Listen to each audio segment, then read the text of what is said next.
Hello everyone and welcome to another episode of the ROKER RAPPORT podcast in association with the Sunderland Community Soup Kitchen. It's Gav and we are back, well, after a bit of a mental week for us. We were planning to be back at the weekend. We had a pod all recorded, lovely jubbly, and then we had a technical issue, we'll just call it that. So you are receiving us later than usual. We've changed our schedule up just to bring you this podcast. Normally we'd have a preview with an opposition fan, but instead you have a panel of your favourite podcasters, because what we're going to do is try and amalgamate the whole conversation around the three games that we've got to talk about. So joining me down the line is Martin. Hi mate. Morning, Gav. Morning for you. Very late evening for me. We're also joined by Chris Wynn. Hiya Chris. You alright mate? It's been a while. Yeah. Bit of a change for you. Like I say, you're normally the one doing the hosting on a midweeker, aren't you? But you're sitting across from us for this one. Nice and relaxed. Yeah, well, if we sound a little bit bleary, it's because we've just witnessed Sunderland head to Hillsborough and lose 2-0 in the League Cup. It was a bit shit, wasn't it, Martin? It wasn't very good. It was really, wasn't it? It was, you know, as it turned out, it seemed to be a glorified pre-season friendly, really. If you look at how we used the players that we used and the subs that he made, for Alex Neil, he's probably secretly quite pleased that we've gone out, because it just lets us concentrate on the league and doesn't add any needless fixtures in. But yeah, it wasn't there wasn't too much to get excited about tonight, was there? No, not at all. I mean, I think from the minute I saw the team sheet an hour before kick-off, we could basically tell the way it was probably going to go. With no strikers, fully changed team, young kid playing left back, two debutants coming in for their first game, and obviously we don't know a great deal about them. So all these players have been sort of mushed together just to put a team out on the field. And the writing was pretty much on the wall from that point, wasn't it, Chris? It wasn't a particularly ambitious Sunderland team that we saw. Although I know Sheffield Wednesday made a bunch of changes as well, they did still have a pretty balanced team out on the pitch. I think Lee Gregory starting up front was a sign that they were at least going to try and score some goals, which was possibly the opposite to us, where we lined up obviously with no striker. It was you could tell pretty much from the moment we saw the team sheets that it wasn't going to be our night, I think.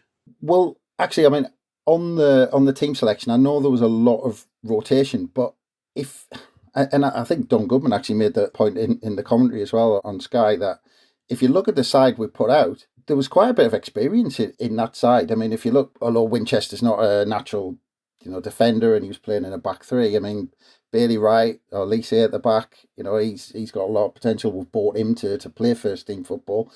Matete and O'Nine, I mean, that's a good, solid, central midfield in there. No, I don't disagree with you. I just think the point I'm trying to make is that it's very much a case of he's just picked a team there just to get them all on the pitch, hasn't he? So absolutely. He hasn't put a bunch of mugs out, but he's put out a team where really it's going to be difficult for us to see. I was, to be honest, as soon as I saw it, I thought, we're not winning tonight. No, well, I thought, well, I wasn't going to say that, we were going to wipe the floor with Sheffield Wednesday or we're definitely going to win, but we're on a bit of a, crest of a wave in the Championship, and all those players want to be involved. So I just wanted to see it a bit more for them, and it just seemed like it affected them negatively not being, actually being in that lineup to fight for their first team place, rather than like G'd up to say, right, well, if I give a good performance, I'm going to be in the reckoning for the weekend. And I just wanted to see a bit more from them. I wasn't expecting a win, wasn't bothered about a win. I mean, if, for the three people who read my match preview out there, I mean, I said in there that, let's say we did put a first team out, I wouldn't have swapped a 2-0 win for Ross Stewart going off with a hamstring injury like Gregory did for Sheffield Wednesday. Yeah. So I'm glad we did what we did and rotated the team, but I would have liked them to see a bit of fight from them, but it was just a hot night and no atmosphere, and I'm just not sure the players could get up for it, to be honest. No, I think that's the thing, isn't it? I think there was a lack of sort of spark for the whole game, but I think you're spot on, Chris, in that it was disappointing in that, people like O'Nine, Matete, Patrick Roberts, these are all players who, would have been banging on the manager's door going, I should be in the first team, and they had a great chance to prove it there. And nobody really, I think Jack Diamond was probably the only one who put in a performance where you go, you know what, he could be useful for us this season. I thought Roberts was really disappointing, although he was kind of playing out of his natural position. there wasn't really anybody who was really staking a claim to be included on Saturday, was it? I'd say Hume did all right. I'd say Yeah. Hume didn't do too badly Yeah. in flashes. I think he was the other one, him and Diamond. But the others, they just, like I said, I think it seemed to affect them negatively that they were in the team tonight. They'd almost accepted that they weren't in the team for the weekend, so why bother? Rather than, I'm going to put a shift in tonight and I'm going to give Alex Neil a headache for the weekend. That's definitely what you saw with Diamond, didn't you? That, especially in the first half, he was running more than everybody else. He was making some... Quite often it was frustrating to watch him make some really good runs and nobody was picking him up. No one was playing the ball. I mean, the one occasion where he did receive a good pass, he nearly scored. And I've been quite a big fan of Diamond for a while. I stick up for him when other people sort of get on his case because I think there's something there clearly with him. You know, he's gone out on loan twice now and done well both times, albeit at a lower level. And he's got something about him. I don't know what it is. I know people get frustrated by him because a lot of the time he tries things that don't come off. But I'm a big fan of players who've just got the confidence to run at defenders. And yeah, it looks crap when it doesn't come off, but it looks great when it does come off. And you do need a player like that on your bench, don't you? Especially if you're losing or you're drawing late in the game, especially at home at the Stadium of Light. If you're lacking a bit of spark and you just need a player to come on and run at defenders and maybe get us a goal or get us a free kick around the box or a corner. How many other players have we really got like that who you could say are really squad players? I don't think we've got a great deal of them. So I agree with you, Martin. I think there's potentially something there with Diamond. And if anybody has done themselves a favour tonight, it's definitely him. Well, he's a player, as you say, who can produce something out of nothing. And I think, if we'd signed him in this summer after having a really good season for Harrogate, scoring 14 goals in League Two, 21, 22-year-old, however old he is, if we'd signed him this summer, we all be going, this kid's got something. It's a tendency that I think all football fans have when young players come through and they're not the finished article, because they never are. But because we've seen Diamond over 3 or 4 seasons, and we've seen some great bits, we've seen some indifferent bits, and seen some bad bits. Young players improve, and he's improved with his loan spells. And I think there's a point now where you go, well, what do we do with him this season? Do we keep him around the first team on the bench? Is he going to get into the first team? Or will he be better served having the season on loan in League One, where he can develop further and then hopefully come into our team, which is hopefully still in the Championship next season? So it's going to be an interesting one for Alex Neil to figure out over the next few weeks, I think, with regards to him. He was always on the shoulder of the last man, and he was always looking for that ball into the channels. And he was stretching the game, even though unfortunately he had 4 players behind him in Matete, O'Nien, Embleton, and Roberts who didn't really look up and actually struggled to pass it 5 yards all night because they just either couldn't be bothered or couldn't get up for it. But Diamond was always looking for that ball in behind. He was running the channels and he was pressing as well. When Sheffield Wednesday were in possession at the back, he nicked it off them a couple of times and got us possession back, and he passed it backwards and then we gave it away again. But yeah, I mean, Diamond was the only one who, for me, had that attitude where it was, I'm going to show Alex Neil that, I deserve at least a place on the bench at the weekend. But it's an interesting one, isn't it, with the formation that we've had for the first, 3 games now of the season, where we've had 3 at the back. And, you've got Diamond, whose natural position's sort of playing wide in attack. He's not a wing-back. We've got Patrick Roberts, who we saw tonight, shifted inside, which didn't suit him at all. We've got Jack Clark, who's been deployed at left wing-back, which isn't his sort of natural position. So we've got these 3 pretty talented wingers who we haven't actually got a place for if we keep playing 3 at the back. And I just can't believe we've spent so much money on Clark and Roberts not to play with wingers. Yeah. And it was a point, to be fair, and it was something that we talked about on the pod that never came out at the weekend, wasn't it? In that it potentially leads on to a discussion around recruitment and the fact that right now maybe it's just horses for courses, and Alex Neil's playing a system that he might not necessarily want to play long term until he gets some new players through the door, which obviously goes back to what you've just said there about the fact that we've got real quality out wide and we're not actually playing with wingers at the minute. I hope that's the case anyways, because I don't think long term that these players are wing backs, are they? No, well, you wouldn't have paid money for Jack Clark to play him left wing back over a long period of time. And I think, with the recruitment conversation, I think tonight's game probably strengthens Alex Neil's hand a little bit as well, because the powers that be will be watching the result, watching the performance. And Alex Neil, has been stressing in press conferences that some people will get a bit of a surprise in terms of the jump in quality once the action starts in the Championship. And, you know, we on the field, we've got 4 points out of 6. We had a good performance against Coventry, a very good performance in spells on Saturday against Bristol City. But Alex Neil will be wanting some good reinforcements to come in before the window shuts, won't he? And I think, you know, really, that for him, that means 3 or 4 players coming in who should be starting. And I think that's what he'll be hoping for. And, you know, in some respects, if we'd gone out and trounced Sheffield Wednesday 4-0, turned in a great performance, Christian Speakman's looking going, we don't need another 3 or 4 players. We've got all the strength and depth. But, you know, tonight's performance might actually work for us in the longer term rather than against us. Yeah. Well, I mean, just quickly on that formation point, I mean, I don't disagree with you. I mean, I've got the same thoughts about Clark and Roberts playing as out-and-out wingers, but it was to be fair, it was a formation that Alex Neil kind of used quite a lot in the running, where he had those players as wing-backs. And I know in League One you can probably get away with it a bit more, but the other aspect that comes into it this season with the signing of Simms, that we're going to play more with someone closer to Ross Stewart than we did last season. Alex Pritchard was the closest to Ross Stewart. Ross Stewart did a lot on his own and held the ball up. But I think with Simms, we're going to play more with almost 2 up front. So he's going to accommodate formations where he's got someone alongside Stewart. So then that probably leaves a position less that he can put in the midfielder at the back.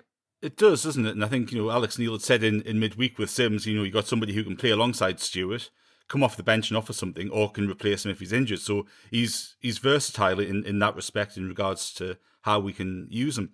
But with the formation, and you know, not wanting to get stuck onto that point too much, but like I keep coming back to the fact that when Gav and I spoke to the Preston fan when Alex Neil was appointed, it was very much Alex Neil's a back four manager. He doesn't play anything different. He's a back four manager. And I think for parts of last season, it was, again, a needs-must scenario where it was going, you know what, we just need to get a result today. And playing 3 at the back with the players that we've got gives us the best chance of it.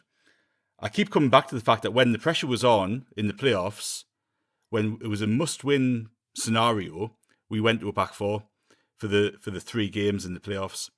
And I just think that kind of tells you where Alex Neil's preference lies and what we might see longer term. But you're right with Simms, and it gives us an option. It gives us flexibility to play 3 at the back when we need to, doesn't it? The other big disappointment, I say that if I was going to really pick anything out, it's the fact that, to me, the centre midfield of our regular starting team, those are probably the 2 positions that are most up for grabs, I think. We all sort of expect another centre mid to come in at some point who had a bit of quality in there. But that leaves sort of Evans and Dan Neil's position in the side vulnerable. And I was hoping tonight that we would see something from any one of those 3 players, like Embleton, O'Nien, Matete. O'Nien and Matete in particular, because they're the 2 holding players. I was just hoping to see something different, see a good performance, see anything really that would indicate that they could possibly break into that team at the weekend. But like Luke O'Nien, and I always stick up for Luke O'Nien, but he looked lost. His passing was off. Everything was sort of 5 yards behind where it should have been, or it was overhit.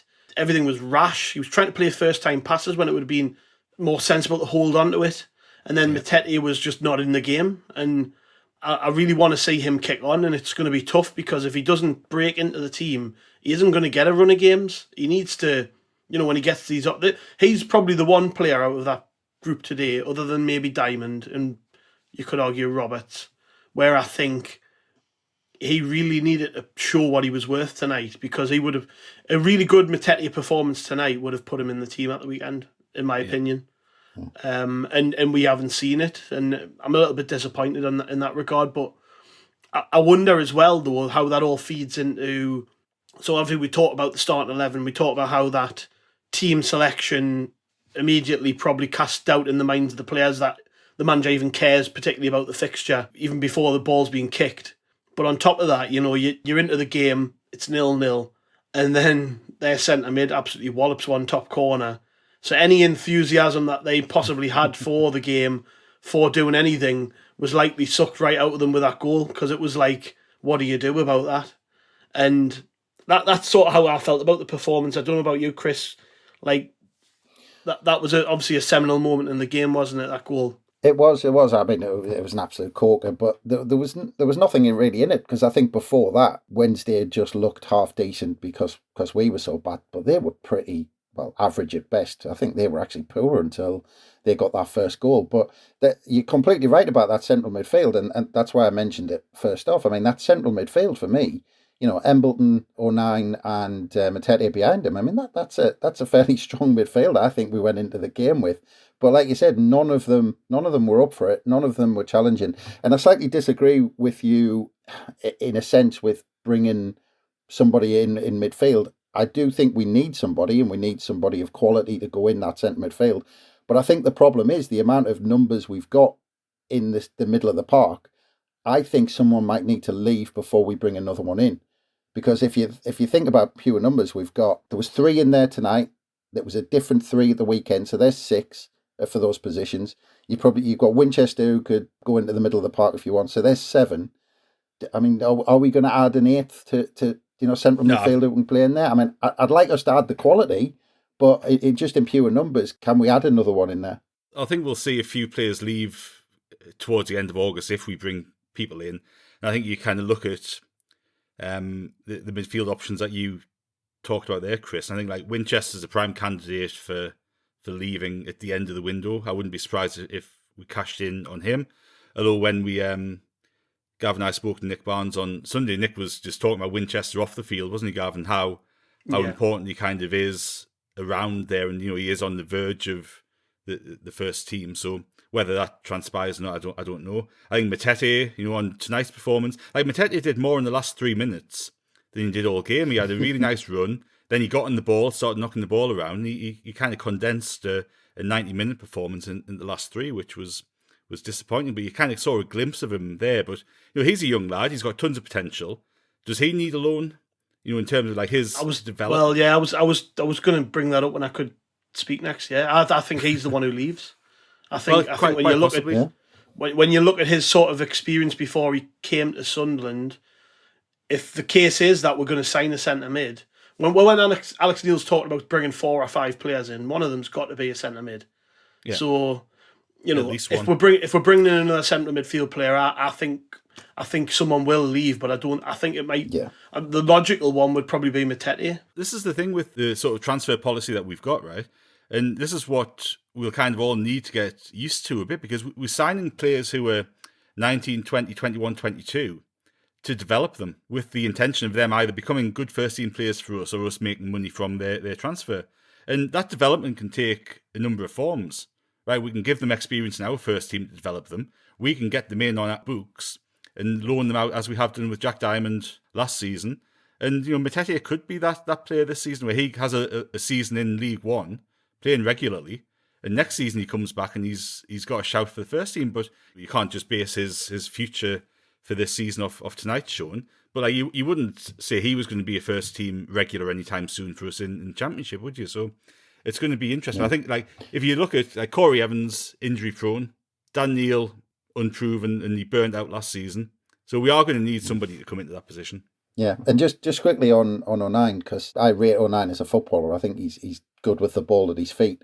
But just recently, and I don't know whether pre-season affected him a little bit, because, I don't know, he seems to, like tonight, he almost forgot about playing football. He was intent on trying to, get those little niggly challenges in and, really kind of get Sheffield Wednesday wound up rather than I noticed that. Playing football and doing what he does well. And he seems to have forgotten the football side of things recently and decided he's this kind of, kind of destructor of, when the opposition have got the ball, he kind of jumps in and it's his job to do all of that, which is a good thing, but he's forgotten to do the football part as well. And I think O'Nien needs to get back to thinking, I'm a good footballer as well, and remember kind of he can do the other side as well. Yeah, just the last thing on the cup. An interesting stat was that 11 teams, including Sunderland, obviously, went out to lower league opposition from the Championship in this round. That's a crazy stat, isn't it? But it does show you though that I don't think there are many teams, if any, in the Championship really prioritising this competition, because it's such a wide open league where you can be in the playoffs one year and relegated the next year. That those extra games, teams are looking at it and thinking, we don't need this. What's the point? And I suppose when you look at the rotations that a lot of these teams have made, including ourselves again, it's easy to see why they've sort of just let their eye wander and haven't took it particularly seriously, I'm not using that as an excuse for Sunderland, but I just think that when you look at what other clubs have done as well, there's obviously something about the League Cup this year with the Championship sides where they're just not bothered. Yeah. Well, if you're a Sheffield Wednesday fan, you're thinking, we've got an extra game, which we probably don't need or want. Our main striker, our top scorer last season, has got a hamstring injury. Mm-hmm. Was it really worth it? Yeah. Which is a shame, because when we were all kids, we loved the Cup run. We even had it last year, where we done really well in the Cup. But someone brought this up earlier, like, if you think back to that Cup run, it sort of coincided with a downturn in form. Broadhead got cropped. And Broadhead got a really bad injury in that Arsenal game that kept him out a long time. Yeah, we had a good Cup run, but it wasn't worth it in the end. And it did negatively impact on our season. We lost one of our top players that season to an injury, which was sustained in a game that ultimately we didn't really need. So no. I'm really not bothered. Like, I'm not. And I doubt Alex Neil's bothered. I'm going to guess, at least privately, he's pretty happy to not have the League Cup as a distraction. He wants to keep Sunderland in the Premier League and in the Championship, nice. and do as well as he possibly can this season, and that's the only priority. It's 2023 already. I hope. Hey, I tell you what, it'd be great if we were this time next year. Speaking of the Championship, then we might as well look ahead to the weekend, since we're not doing another preview pod this week. We've got QPR, who. They are another team who went out to lower league opposition. They lost to Charlton on penalties. We don't have the luxury of the fact that it went to extra time or anything, because that doesn't happen anymore. So that would have been nice if they'd at least had another half an hour to play. But regardless, no, they went out. Last weekend, though, they beat Borough at home. A lot of pundits actually have been tipping Middlesbrough for success this year, and they've not had a great start. But that's a really good win for QPR, to be fair, because that sort of avenged the fact they lost on the opening day to Blackburn.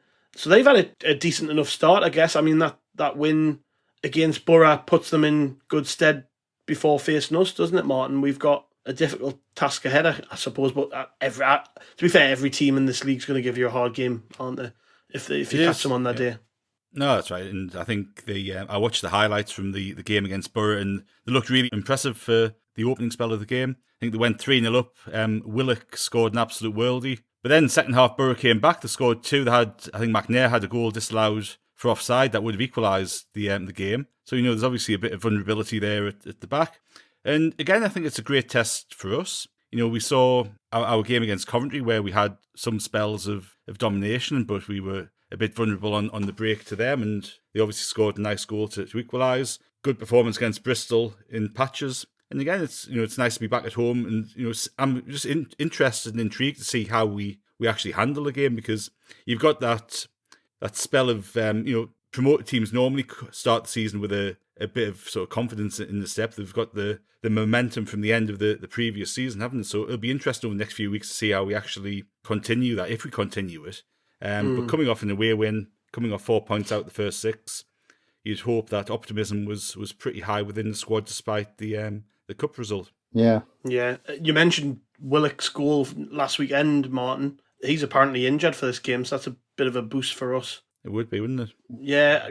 How are you feeling ahead of it, Chris? I'm really confident. I totally discount the Sheffield game out of my mind. I don't think that's going to impact on the team that plays on Saturday. No. If anything, I hope it gives Alex Neil a few lines in the team talk to say, well, that shower behind you couldn't get a performance going during the week, so I'm putting the proper lads back in, and they'll all be kind of back up for it. But no, I think QPR is a real kind of good one for us. I think early in the season, because I mean, and I hope you know what I mean about this, but QPR are kind of a real kind of championship club at the minute. They've kind of really established. They're kind of stuck there because they've been recovering from those crazy years for so long, under Briatore and was it Hernandez and all those owners who spent millions and millions, and they're still kind of recovering because they've been in the Championship this is their 8th year, I think, in the Championship, but they haven't, the highest they've finished in that time has been 9th. They've had 3 bottom 8 finishes in the 7 years they've been there. And a bit like us, they've had kind of 6 managers or something in the last 7 years and all this sort of stuff. But they've really kind of established themselves as a championship club, and they're going to like a mainstay, season after season.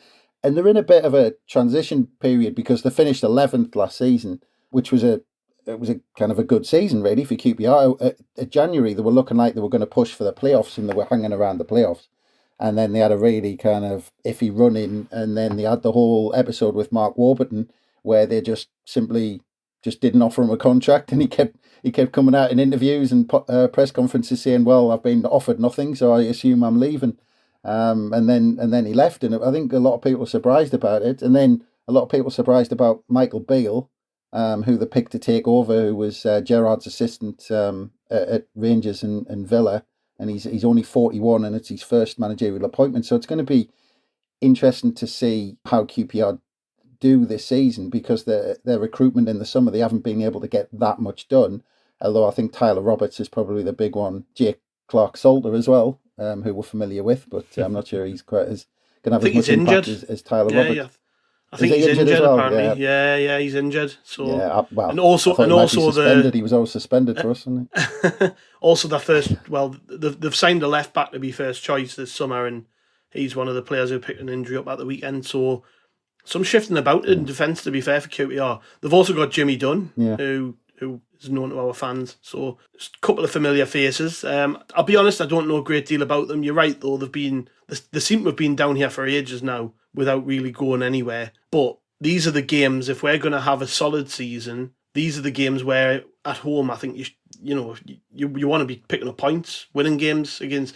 QPR are obviously a very good team in their own right, but I just think it'll be interesting, after we assess the game and we know which way the result's gone, be interesting, because if you are going to have a solid season like, quite a lot of us hope and suspect we might, then I think these are the games you win. I actually do. And a win would be great, obviously 7 points from 9. Just quickly on that though, Gav, I mean, that I think we should be confident at home, exactly what you've just said. I think every home game we've got to go out and say, well, we can win it because we're at home. We've got to have that confidence.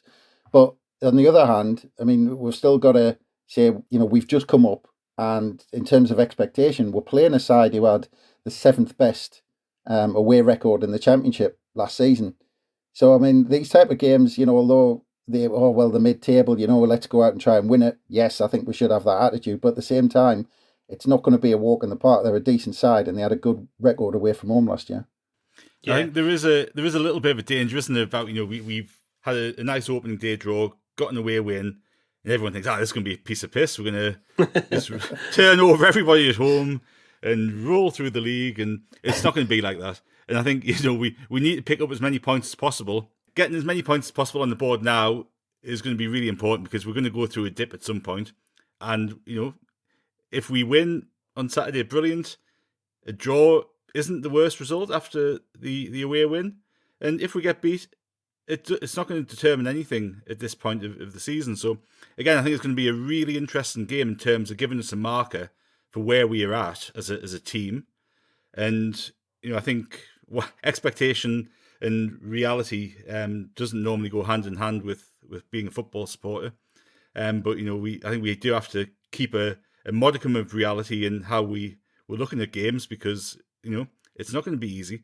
And I think Alex Neil said in pre-season, didn't he? Like, football fans concentrate on the league that they're in and don't really pay a great deal of attention to what's going on outside. And he's spot on. Like, the number of Premier League games I've watched over the past 4 or 5 seasons is, I'm probably counting them on my fingers and toes, because I'm just not interested in that. But I've watched an awful lot of League One, but I haven't watched a great deal of Championship. So in terms of gauging where we're at with the Championship, it's quite hard to know until we really get into this season. In terms of team selection, and obviously we touched on it before, Chris, expecting any major changes? I suppose we have flitted in pre-season between sort of 3 at the back and 4 at the back, haven't we? And if this is one game, where Alex Neil's looking at it and thinking, I quite fancy us if we go for it today, you might not go with that 5 at the back, you might go with the 4. So what do you think will happen? Because I'm really not sure, to be honest. I'm not, but I'm sure it's going to, especially after the performance against Sheffield Wednesday, it's going to be difficult for Alex Neil not to go back to what worked against Bristol City, unless he's got a specific game plan for QPR, that he's seen something, that the week, if we play a back four and we play out and out wingers or something like that, if the wing backs like to push on and we want to get in behind them or something like that. But I just think the temptation for Alex Neil is probably to go, go to type, and we played well against Bristol City, and to go back to that. But yeah, you'd like to think, well, based on last season, Alex Neil seemed to have a plan for each team, so I wouldn't be surprised if he went back to a back four. No, well, I've looked at QPR's formations in the last few games, and they started off against Blackburn away with a 3 at the back, and then the last 2 games they've played with a 4. Obviously, like I said before, they've had some defensive injuries, so that's probably going to dictate what they're able to do. But from our perspective, I think we've just got to try and stick to what's worked for us, which is playing to our strengths and making sure that we create chances for the 2 lads up front. Because I think if anything was learned last weekend, it's that with good service, Ellis Simms is going to score goals. Ross Stewart's going to continue scoring goals with good service. It sounds very rudimentary and basic, because obviously that's the be-all and end-all in all teams at all levels. If you have good service for your centre forwards, that they're inevitably going to score. But it's not always that easy, is it, Martin? I think we've got to really play on that, at least early doors. We know that these 2 lads can score goals, but by the same token, teams are going to be looking at Simms and Stewart now and thinking, right, we've got to take them seriously. If we weren't already doing so, we've got to take these 2 lads seriously. How do we restrict them? How do we stop Sunderland getting the ball up to them? And that's perhaps something we haven't become used to so far in the early stages of the season. No, that's right. And I was listening to the second tier pod. I think, Chris, you spoke to one of the lads off there for the preview last week, didn't you? And they were talking about Stewart and Simms as being potentially one of the most potent strike forces in the Championship. And that's after one game of being paired together. So they've obviously got goals in them, and they're obviously starting to get attention. And I keep coming back to the fact that I just believe we've got goals in our team. I think if you look at as well as the front 2, Pritchard can score, Embleton can score, Roberts, Clark all have goals in them, and I think we'll naturally create chances. So I suspect what happens behind the attack, it'll change game on game. And as Chris said, Alex Neil had a plan for each game last season. He's talked this season about taking it game by game. So I think he will back our attacking players to get a goal or 2, whoever he chooses. And I think what happens behind that front 3, 4 or 5 will probably change game by game slightly. It might only be, it might not even be personnel. It might be how we're set up or how we're structured or individual roles within the team. But I think that'll change. But, with Stewart and Simms, I am looking for, I do hope they play up front together on Saturday, because I'm looking forward to seeing them play again. Because, Simms made such an impact on Saturday. And it was nice to have a striker that just takes shots early, because we've kind of lacked that probably since Madger. We haven't had a striker who will just get the ball out of his feet and shoot. And, Simms did that to great effect on Saturday. And, hopefully that's a trait, because, we spoke to Hearts fans and Blackpool fans, didn't we, before Simms signed? And that was like the thing that they both pulled out of him. When he takes shots quickly, and sometimes it works, sometimes it doesn't. But 3 minutes into your debut, great confidence boost for him. And I think that obviously had a bearing on Broadhead's decision to sign for Wigan by all accounts, because Simms had such a good start. But it'll be interesting to see how we line up on Saturday. And we've got goals in our team, and the front 2 look like a good pairing. Yeah, and just on that point you've raised about what's behind that, I completely agree that for once, a Sunderland side does look like it's just got goals in it. I mean, it's been a long time since we've been able to say that, but not just relying on someone like Madger, but actually goals within quite a few players. You could say a few players might pick one up, but as you said, actually, one thing I've seen from the Championship in our games and looking at the highlights of the other games is actually what seems to stick out so far. I mean, I know we're only 2 games in, but the defending right across the Championship doesn't seem that great this early in the season. And I don't know whether it's I've picked up on that even from watching the highlights shows and stuff, Chris. Yeah, the defending doesn't look great. I mentioned that the weekend we were talking, obviously, and we were assessing the last weekend's game, but the referees as well. So there are some things where you look at it and you go, there's not a great deal different in those regards. But just on the point that you were raising there, Martin, that you do wonder if it's going to be something that Alex Neil's going to concentrate on, because it was the first thing that he showed up last season. And we, against Bristol City, there were some mistakes that led us to conceding the goals, and we looked a bit flimsy at times. We looked a bit shaky at the back.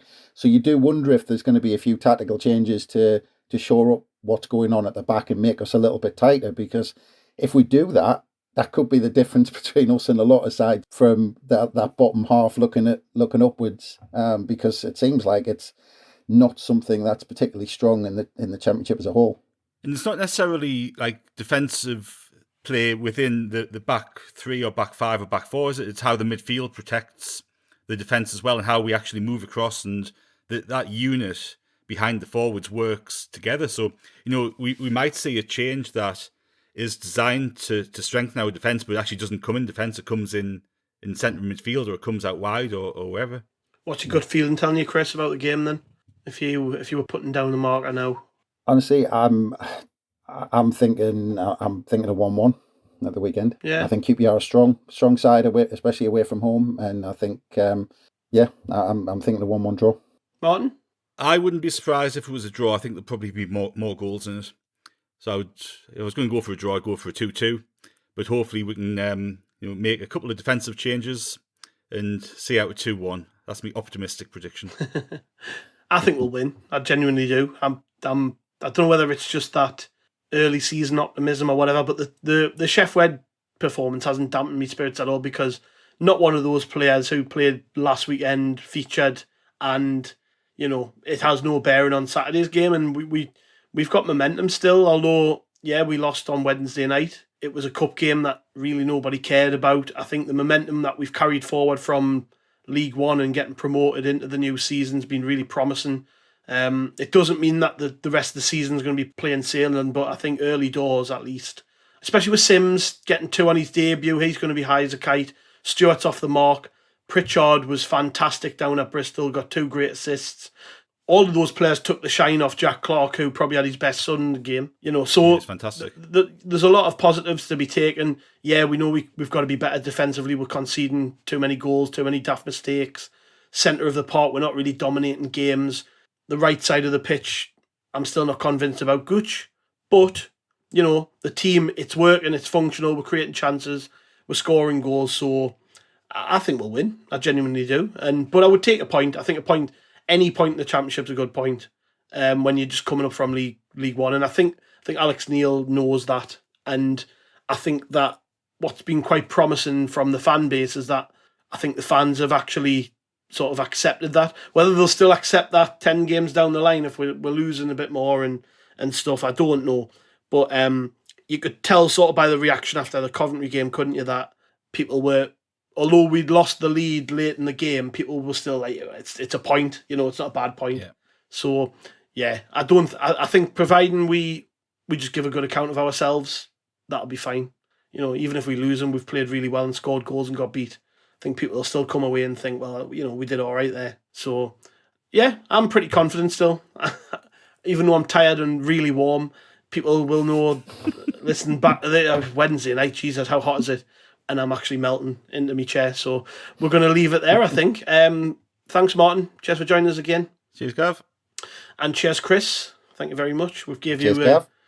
a little bit something extra to think about. Although you've got it, we'll not tease it too early, but we've got a couple of specials in the pipeline with you, Chris, haven't we? We've got a couple of nice interviews coming up at some point on the pod, which are already in the can. So we'll not give away too much, but should be some good stuff coming. We'll be back with, I think, a reaction pod after the game on Saturday. I think Mike's coming over from Dublin again because he's mad, and he'll be on the pod from the pub after the match. It's cheaper than travelling in England. It cost him 20 quid to get to Bristol from Dublin. I was like, it would probably cost me 400 quid on the train. Something wrong somewhere. Anyways, that's a totally different argument, isn't it? So we'll be back with that, and we'll also probably have a review pod on Sunday as well, which will go out probably on Monday. So plenty coming. Make sure you check out rokerreport.com across the week, as we'll have everything building up to the game and afterwards. And we'll catch you later. Cheers.